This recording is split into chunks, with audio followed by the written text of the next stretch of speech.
Olá, sejam bem-vindos.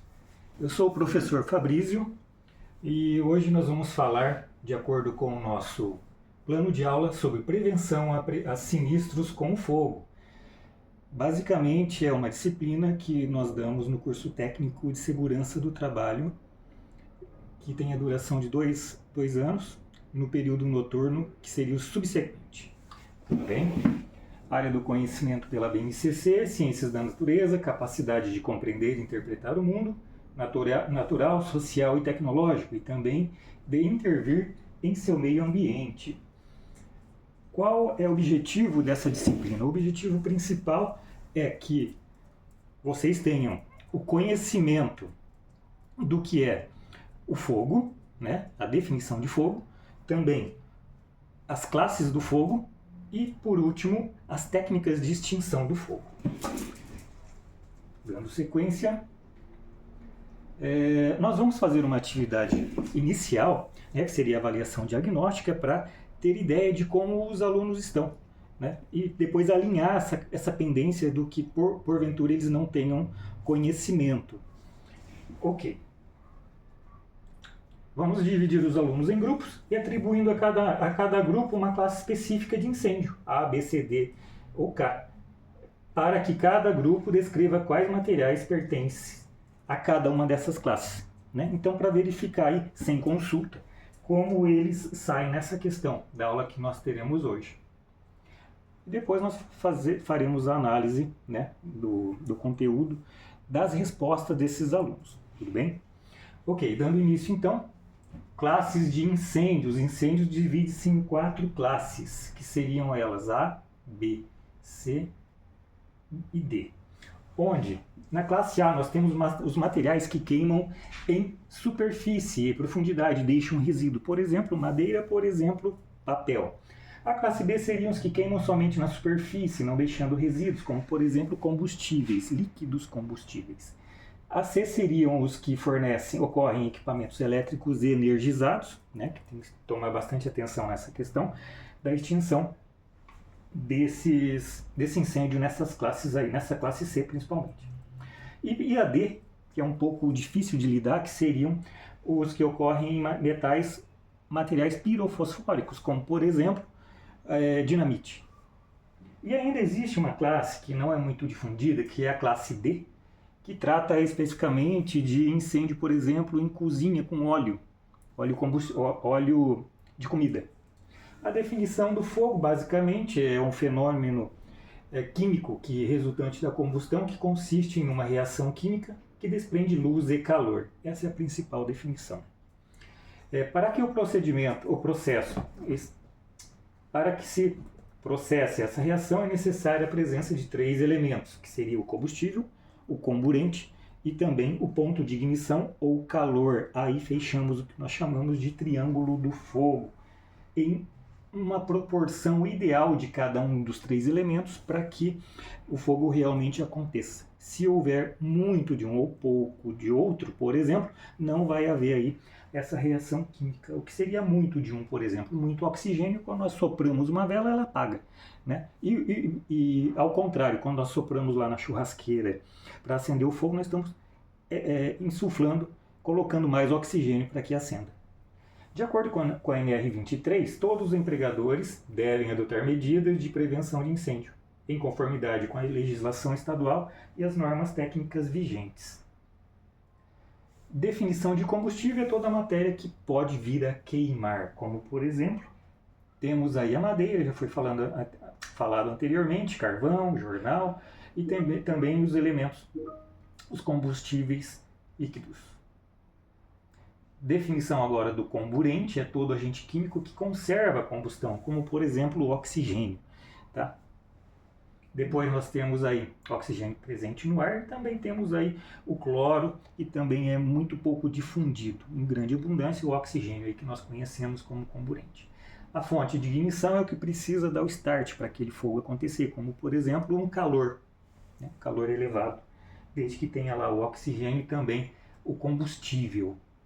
E o triângulo do fogo ou proporcionalidade é o que eu disse ali anteriormente, que é necessário ter esses 3 elementos, oxigênio, calor e combustível, sejam eles quais forem, mas numa proporção adequada, como havia dito anteriormente. As técnicas de extinção, existem algumas, como por exemplo a retirada de um dos elementos deste triângulo do fogo. Então, se nós...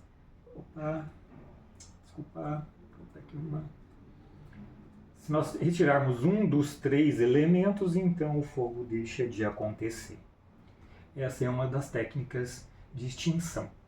Temos também por abafamento, que seria a retirada do oxigênio daquele local onde está havendo a reação química, ou seja, o fogo, ou resfriamento também, que pode haver aí por meio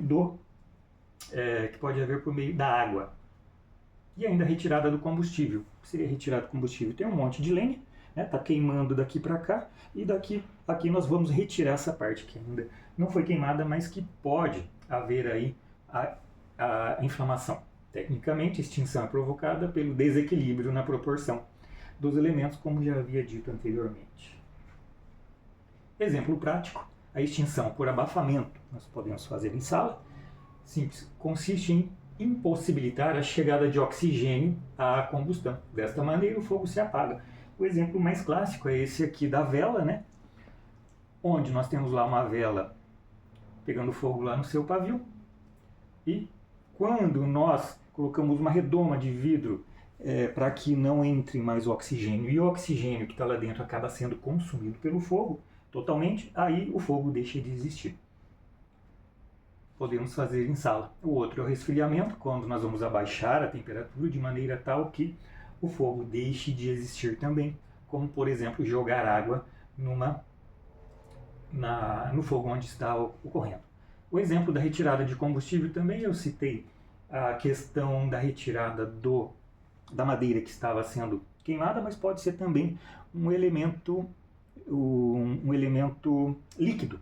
Temos lá muito combustível pegando fogo num tanque, podemos abrir a torneira embaixo para que evacue esse líquido, e de maneira que o restinho que fique acaba se queimando por completo.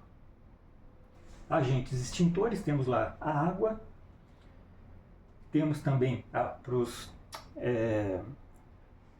para o fogo de classe A, o gás carbônico. Para as classes B e C, temos também o pó químico ou pó químico seco, B e C também. E depois a espuma química e mecânica, que também é para a classe B. Os agentes extintores ainda temos a água como talvez o mais conhecido, e depois os próprios extintores de incêndio. A água é considerada como elemento que consegue resfriar e abafar também, porque além de diminuir a temperatura, consegue eliminar a entrada do oxigênio no local onde está queimando, no material que está queimando. E também por diluição, como por exemplo, vamos pegar um combustível inflamável, álcool, se a gente jogar muita água nele, vai diluir tanto que vai acabar não queimando mais. A espuma por abafamento vai evitar a entrada ou a aproximação do oxigênio para que se queime, e também por resfriamento. Temos aqui os métodos de transmissão de calor, que uma delas é a irradiação, onde nós temos o calor passando pelo ar, chegando até o elemento que pode vir a queimar. Um exemplo aqui, está queimando aqui, aqui não. Com o calor, esse carvão pode vir a queimar, por exemplo. A convecção é quando o ar quente acaba subindo, aquela chama acaba subindo. Já sabemos que o ar quente sobe e o ar frio desce. Então, você sabe que se iniciar uma queima num apartamento nos andares mais baixos, a probabilidade de que o fogo suba é maior do que ele desça. Temos aí as técnicas de extinção, o equipamento de extinção, que são vários tipos de mangueiras, de hidrantes. Temos também mangueiras, hidrantes e também os extintores, por exemplo. E agora, para encerrar o nosso conteúdo, a nossa disciplina de hoje, nós vamos aplicar um quiz final, simples, para avaliar o conhecimento de todos os alunos sobre as técnicas de extinção de um incêndio, utilizando o Hot Potatoes. Colocamos aí algumas questões para verificar e fazer até inclusive um paralelo entre a avaliação diagnóstica inicial e também agora, após a última discussão nossa sobre o assunto. Tudo bem? Então essa é a nossa aula de hoje, acaba se encerrando por aqui. Desejo a vocês uma boa semana, né, e até a próxima.